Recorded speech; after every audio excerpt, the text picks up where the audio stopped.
Alrighty, so back onto the spirit board, we have Blarg. Blarg first appeared in Super Mario World in the dungeon levels. It's a monster that lives in the lava.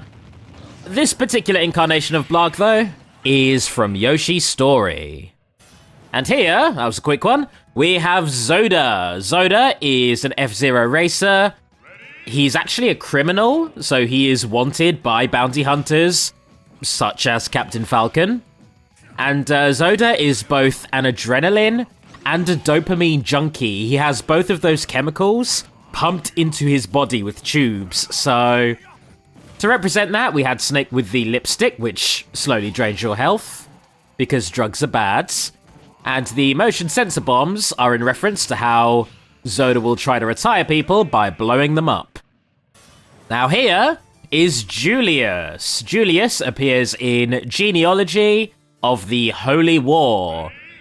Julius is the son of Arvis, who himself is a fire mage, hence why we have a fiery level and Robin is spamming fire moves. Even more fittingly, it is revealed later in the game that Julius is actually possessed by a dragon, which makes this casting incredibly fitting, because so is Robin. So, yeah, that's a really nice subtle touch right there. I dig that. So, yeah, this battle's not too tricky. Just need to get one more decisive blow. And there it is. Lovely stuff. So next up, we have Boney. Boney is Lucas's pet dog, and is one of your party members in Mother 3.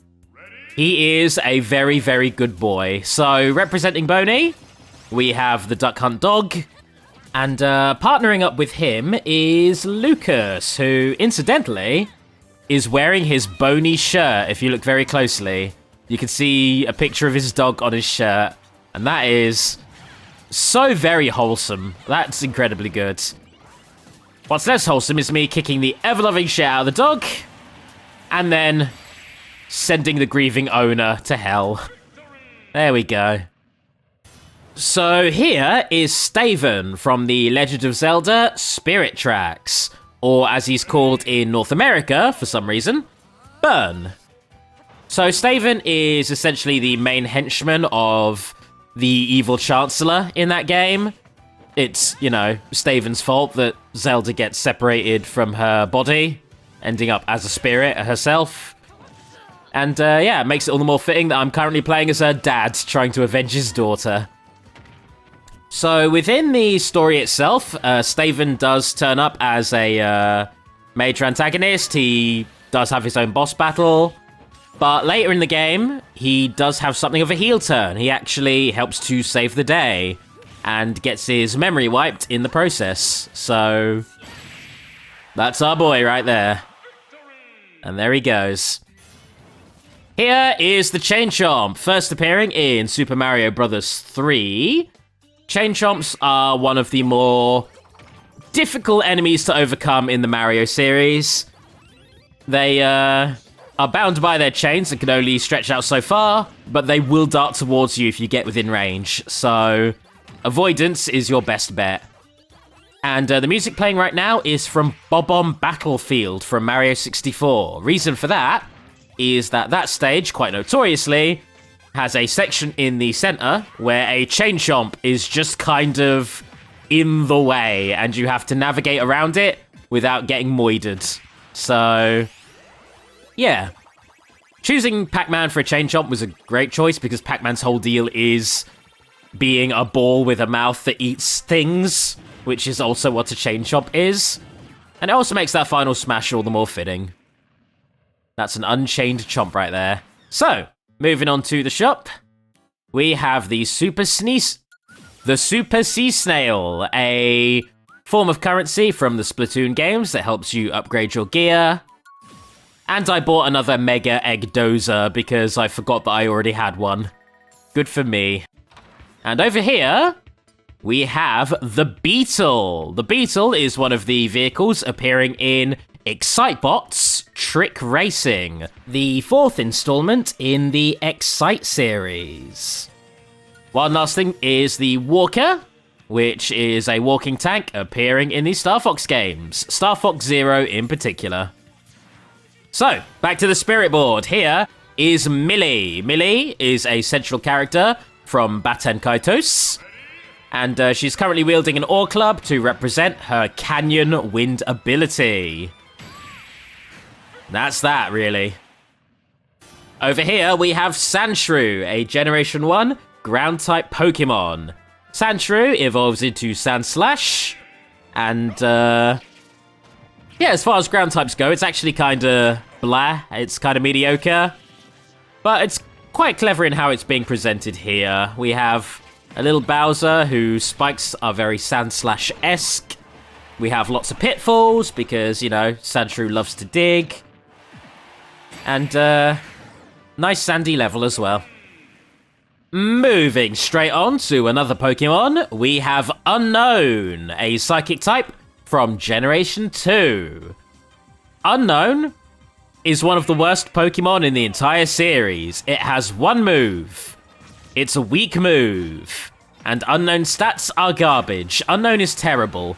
The reason for this, and this is being quite well represented by the fact that there are 4 Game & Watches, or 8 Game & Watches, sorry, is that Unknowns function as a hive mind. They essentially band together, and with their power combined, they are essentially powerful enough to rewrite the universe. They are utilized by Arceus, the god of the Pokemon series, to create entire universes. But yeah, as a Pokemon trainer, you can only have 6 Pokemon, so yeah, Unknown kind of sucks when you try to use it individually. So yeah, Unknown did get one time to really shine, and that was in the 3rd Pokemon movie, which almost entirely revolved around them creating a powerful legendary Pokemon by banding together. They are very unexpectedly powerful Pokemon. So, here, we're going to do a little bit of combining. By putting together Boney and the Chibitot, we get a robot dog. We get Rush from the Mega Man series. And straight on from there, we have a bandit from Yoshi's Island. Bandits are basic enemies appearing in the Yoshi games. They also get a lot of play in Paper Mario. And yeah, they steal your shit. They steal your coins, they steal your baby. So, yeah, for this particular battle, we have a bunch of Meta Knights, which are, you know, a bunch of masked hoodlums in this case. And, yeah, they really like grabbing. In this case, they're trying to steal you. They are thieving you right out from yourself. So, for this particular battle, it's just a case of avoiding their grabs, go for a lot of aerials if you can, and keep them separated like I am right now. It stops them from getting in those cheeky grabs. That's 1, 2, and 1 more to deal with. 1 more clean hit. And donk. Yeah, you weren't surviving that. So, next up, we have Minerva, a Wyvern Rider appearing in Fire Emblem Shadow Dragon. Much like the Ashnard battle, Minerva's status as a Wyvern Rider is being represented by pairing her with a Charizard, which is a very nice detail. And on top of that, for this particular fight, we are fighting in the Sky Worlds to represent that Wyvern Riders are aerial units. And on top of that, her jumping speed and her power are increased to represent just how powerful Wyvern Riders can be. That said, I've taken down the rider, so now I just need to beat up her Wyvern, which shouldn't be too tricky with my Zero Suit Lin. Just need to get you to a nice advantageous position and get a nice clean hit. There we go. It's all about throwing that sword. So, moving on, we have Rusty Slugger from Rusty's Real Deal Baseball for the 3DS. So this battle and spirit is pretty much one-to-one identical with the Inuji Darumeshi spirit. Reason being that Rusty Slugger is just the westernized version of Inuji. Inuji, just looking at him, kind of a kind of an offensive Japanese stereotype, which is okay for a Japanese game to do. But yeah, you had to westernize that for over here. Anyway, here is the Loftwing. Loftwings are a bunch of giant burbs that are used as mounts in the Legend of Zelda Skyward Sword. So, Falco is representing the Loftwing. The strong wind represents their big, powerful beating winds, which allow them to fly around freely. And the stage, of course, is Skyloft, where, you know, most of Skyward Sword takes place. Or at least it's tutorial. Here, we have Gardevoir, the evolved form of Ralts and Curlier. Gardevoir is a psychic and in later games a fairy-type Pokemon. And also appears in Smash. Gardevoir in Smash will put up a big force field, which if you try shooting, will reflect anything. This is representative of how Gardevoirs are incredibly protective of their trainers and serve something of a guardian role, especially in Mystery Dungeon. Okay, another fusion. We put together the Swooping Snitchbug and the Bandits, which gives us another extraterrestrial thief, the Gallaghers, who like to abduct people. So that's nice. Time for some DLC, and this time, I've actually played the game, so I can talk about this myself. Here, we have the Buzz Bomb from Banjo-Kazooie. Buzz Bombs appear in the Bubble Gloop Swamp, and they are essentially swooping enemies. So to represent that, we have a bunch of little Ridleys, and little Ridley is always adorable, because he just looks so weird when he's small. But, yeah, for this particular battle, the way that they essentially get stuck in the air for a second and then dart towards you with Ridley's up special is very similar to how the Buzz Bombs actually attack you. So, yeah. Anyway, for this particular fight, it's not too tricky, just, you know, give them a couple of bonks, and they'll be done relatively easily. I've chosen to go for the Pikmin approach because it just feels right. Next up, we have Tooty. This is Banjo's younger sister. In the original game, she is kidnapped by Gruntilda, and you essentially have to go on your quest in order to rescue her, as Gruntilda is stealing her beauty to turn herself into sexy Gruntilda.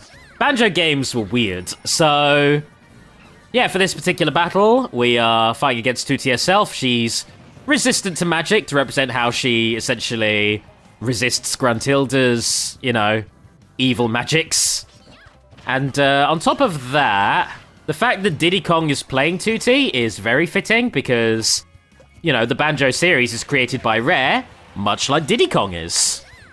Yeah, obviously he's a Nintendo character owned by Nintendo, but Rare are the original creators of Diddy. And the new design of Donkey Kong, if you want to go so far as to say that, so yeah. Anyway, for this battle, Banjo does join in after a while to protect his younger sister, which, you know, that's good of him, he's a good big brother. It's not going to stop me golf clubbing your sister to hell. There we go. Here's a great spirit. We have Bottles, the mole. Bottles appears in both Banjo and Banjo-Tooie, but in the second game, Gruntilda kills him. Like, quite early on, he gets killed. So to represent that, the Donkey Kong playing him turns invisible to represent Bottles becoming a ghost. And that's super fucked. I love that. On top of that, we have a bunch of pitfalls to represent how Bottles is a mole and likes to dig. And the Donkey Kong also likes his burying attack. Here, we have Mumbo Jumbo. This is the Witch Doctor, who allows you to transform in the game. And for this particular battle, we have a Mii fighter playing him. But on top of that, we have this Rob here, playing the Golden Goliath, who appears in Banjo-Tooie. On top of that, the stage we're playing on, the Donkey Kong stage, is representing the Mayhem Temple, also from Banjo-Tooie. And I gotta say, I love this song. This song is incredibly good. All the Banjo music is amazing, and I'm so glad it's in Smash now. Like, in terms of the DLC in general, like, I think Banjo might be my favorite DLC character. So, next up we have the Jiggies. The Jiggies are the main collectibles in the Banjo games. And this battle is really clever. Banjo is a collectathon platformer game. So to represent that, we have the Great Cave Offensive to represent a Banjo level. The Jiggies are just kind of there because you have to go around to collect them. And you have 5 HP because you need to avoid the stage hazards, the lava, which, you know, is how a lot of collectathons work. You need to go collect your items without getting moided. And yes, I know, that sounds is very cursed. Here, we have the Jinjos. Jinjos are essentially a bunch of weird bird people who you have to rescue in the first game. And when you collect them all, when you rescue all of them, along with the Jiggies, you essentially get to team up with them for the final boss battle, in which they summon the Great Jinjonator to essentially fly through the air and take out Gruntilda. So to represent that, we have this final Game & Watch being the Great Jinjonator, who can damage you just by running into you, in the same way that the Jinjos like to slam into you to kill you. And yes, this is incorporated into Banjo's final smash in this game, where he does in fact summon the Great Jinjonator. That's just really fun to say. Here is Gruntilda, the evil witch, and a 4-star spirit. Gruntilda is the main antagonist of pretty much every Banjo game. Her main henchman, Klungo, who you fight 3 times in Banjo-Tooie, is being played by 3 Dr. Marios here. And this particular spirit is amazing because when you equip her, you get powered up by poisonous floors. And this fight has a poisonous floor. So off-screen grinding potential.